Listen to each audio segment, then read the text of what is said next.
the gates of Jerusalem opened to silence. No war cry, no trumpet, only the sound of sandals scraping against ancient stones, the low groan of wounded men, and the whisper of fire feeding on flesh. But the silence did not last long. It never does in war. For centuries, the story has been polished, diluted, even celebrated. The Crusaders, noble warriors of Christ, reclaiming the holy city from the infidels. A tale of divine victory, a tale of salvation. But buried beneath the hymns and stained glass windows is another story. One not written in ink or sung in praise, but in blood. The year was 1099. After a harrowing journey across Europe and the brutal deserts of Anatolia, the Crusaders, those who had survived starvation, betrayal, and disease, stood before the walled city of Jerusalem. They were not an army anymore. They were vultures, desperate, sunburnt, broken, and they wanted an ending, not peace, not prayer, but a victory soaked in vengeance. From the outside, Jerusalem stood still.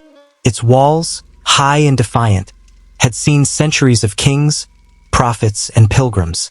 But even stone can shudder. Inside, the city was filled with Muslims, Jews, and Eastern Christians. Many of them civilians, families, merchants, scholars. They did not expect mercy. They had heard the rumors. What happened in Antioch? What happened in Massacre? And they knew nothing would stop what was coming. The siege began with madness. Ladders flung against stone, arrows blotting out the sun, boiling oil raining from the ramparts.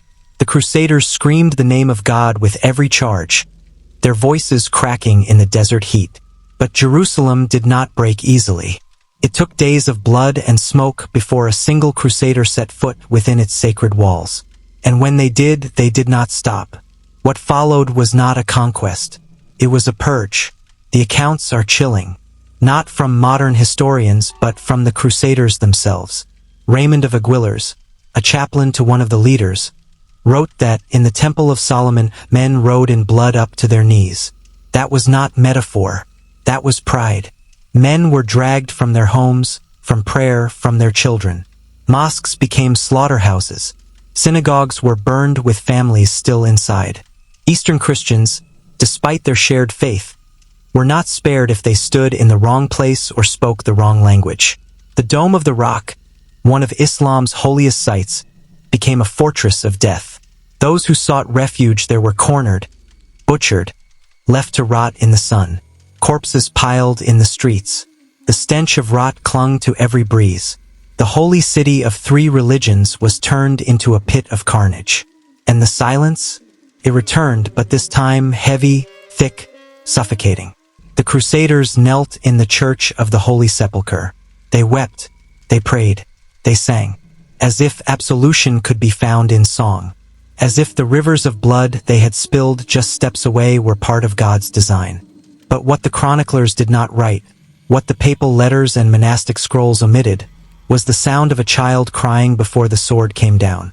The voice of a mother begging in a language no Crusader understood. The terror of a city that did not die with a scream, but with a whisper. So why was this bloodbath not condemned? Because it was painted as a miracle.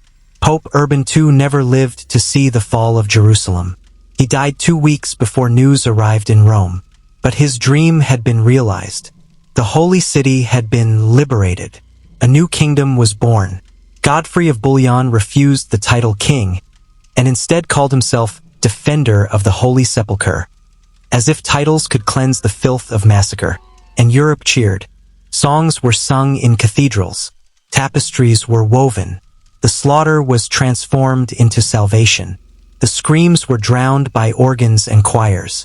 And history, that ever-complicit partner of power, turned its gaze away. But Jerusalem remembered. The stones remember. The air remembers. The generations that followed lived in the shadow of that day. And centuries later, when new invaders came, when new wars were fought, the echoes of 1099 still rang through its alleys. Because the fall of Jerusalem was not just a military victory. It was a message that holiness could be weaponized, that the cross could be painted in blood and still be kissed, that silence, when wielded correctly, can bury entire truths. And here is the most disturbing part of all. No one was ever held accountable. There were no trials, no excommunications, no soul-searching sermons. The leaders of the massacre were hailed as heroes. Statues were raised in their honor, their names etched into marble, their sins buried in golden shrines. We are taught to remember the fall of Jerusalem as a triumph of faith. But faith without humanity is a sword without a sheath. Sharp, bloody, directionless. History sanitized the bloodbath, turned murder into martyrdom. It wrapped genocide in liturgy, and for centuries we believed it. But now we remember it for what it was. Not a liberation, not a holy act, but a silence written in blood. And the next time someone says, God willed it, ask, who's God? And at what cost?